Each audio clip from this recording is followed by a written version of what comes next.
The Trump administration is overhauling one of America's most controversial work visa programs, the H-1B. The Department of Homeland Security announced it is scrapping the long-standing lottery system and replacing it with a new model that prioritizes higher-paid and higher-skilled foreign workers, a move that could dramatically reshape how U.S. companies hire global talent.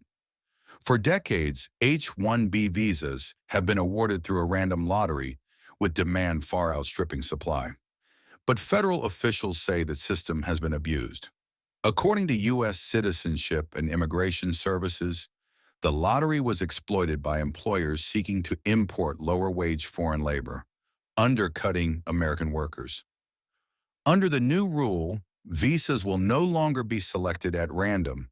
Instead, the government will use a weighted selection process, giving preference to applicants offered higher salaries in more specialized roles.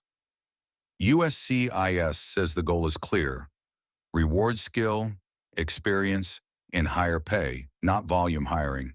The shift aligns with President Donald Trump's broader immigration agenda.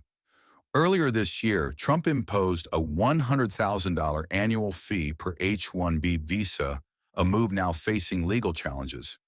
He also introduced a $1 million gold card visa, offering wealthy individuals a fast track toward U.S. residency.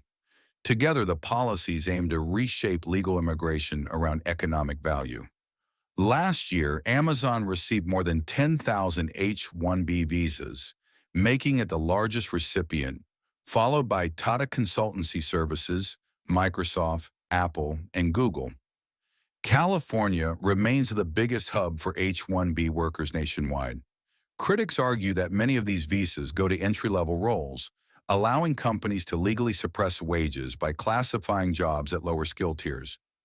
Supporters of the program, however, say H-1B visas are essential, particularly in healthcare, education, and advanced technology, and warn that restricting access could hurt innovation.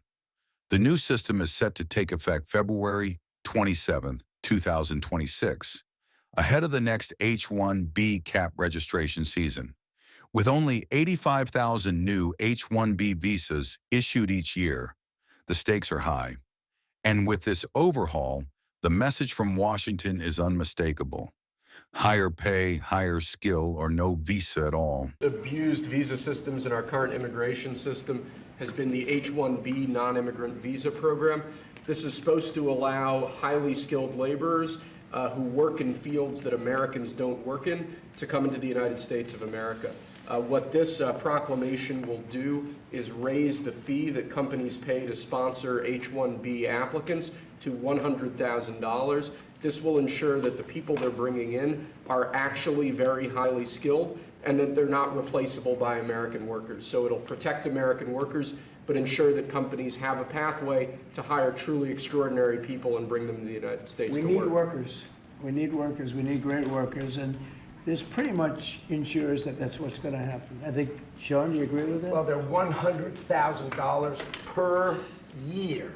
So the whole idea is no more will these big tech companies or other big companies train foreign workers. They have to pay the government $100,000, then they have to pay the employee. So it's just not economic. If you're going to train somebody, you're going to train one of the recent graduates from one of the great universities across our land. Train Americans, stop bringing in people to take our jobs. That's the policy here, $100,000 a year for H-1B visas, and all of the big companies are on board. We've spoken to them about the gold card. They love it. They love it. They really love it. They need it. Go ahead, Sean. Mr. President, it seems like there's two categories of visa programs. The H-1B that a lot of people believe take American jobs, and then the gold card and programs like EB-5 that add value and jobs to America. Is that sort of how you look at the visa program? Well, ideally, look, if somebody's got the people, they're not going to want to spend $100,000 as an example in your second category. So it's not taking jobs.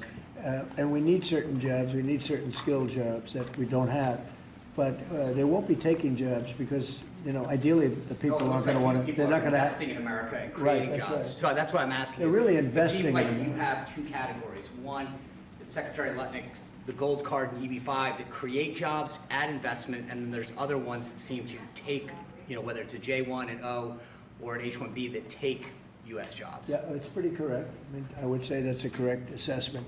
But the main thing is we're going to have great people coming in, and they're going to be paying. I mean, it's wonderful to say, oh, gee, we took in 25 million people that, look, many criminals, jails were opened from Venezuela, from many other countries, and they were let out of jail and poured into our country, our poor country, how it suffered with this stupid president that we had and the stupid people that surrounded him right around this desk, these liberal, crazy people that have destroyed, they could have destroyed. If we didn't win this election, our country would have been dead. Our country was dead. Think of it, and I've said this, man. The king of Saudi Arabia said, your country was dead 1 year. They thought it was dead. This country couldn't have survived another year of those people running it. And now we have the hottest country anywhere in the world. Think of that. And this is going to help. And we're taking in hundreds of billions of dollars. This will be taking in, the gold card will be taking in hundreds of billions of dollars. And companies will be able to keep some people that they need. You know, they need people of expertise, great expertise. And I think it's going to be a fantastic thing. And we're going to take that money and we're going to reduce taxes. We're going to reduce debt. We have a very, very strong country. Assuming everything works out great with the lawsuit that we have a lawsuit that's inspired by foreign countries that ripped us off for 25 years. But assuming we win that, we hopefully win it. It's in the Supreme Court of the United States. We have a country that no stopping us. We're rich, we'll be rich. We can take care of poor people. We can take care of our military. We can take care of everything. We can take care of beyond the country. We can help take care of the world. That we don't, it'll just be the same struggle that we've had for years where other countries charged us tariffs and they ripped us off. Our country has been ripped off more than any country in the history of the world. And now we're doing what we have to do. We're taking in billions and billions of dollars at levels that nobody has ever seen, trillions of dollars. And we're using it to reduce debt. We're using it to reduce taxes.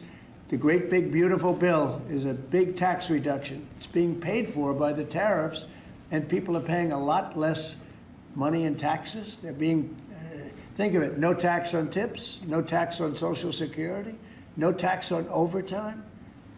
It's an unbelievable phenomenon. It really is. It's the golden age. We're making it the golden age. Without the tariffs, it would be impossible. And China, for years, charged us tariffs, and they continue to do it, and so do other countries. Most countries, they charge us. They were ripping. Look, the European Union, as you know, I get along very well with them, but they ripped us off so badly. Nobody's ever seen anything. Now, the European Union is paying us $950 billion, and they're paying us $750 billion to buy our energy, and they're okay with it. They signed the agreement. You know, it's not like anybody forced them to do it. They're okay with us.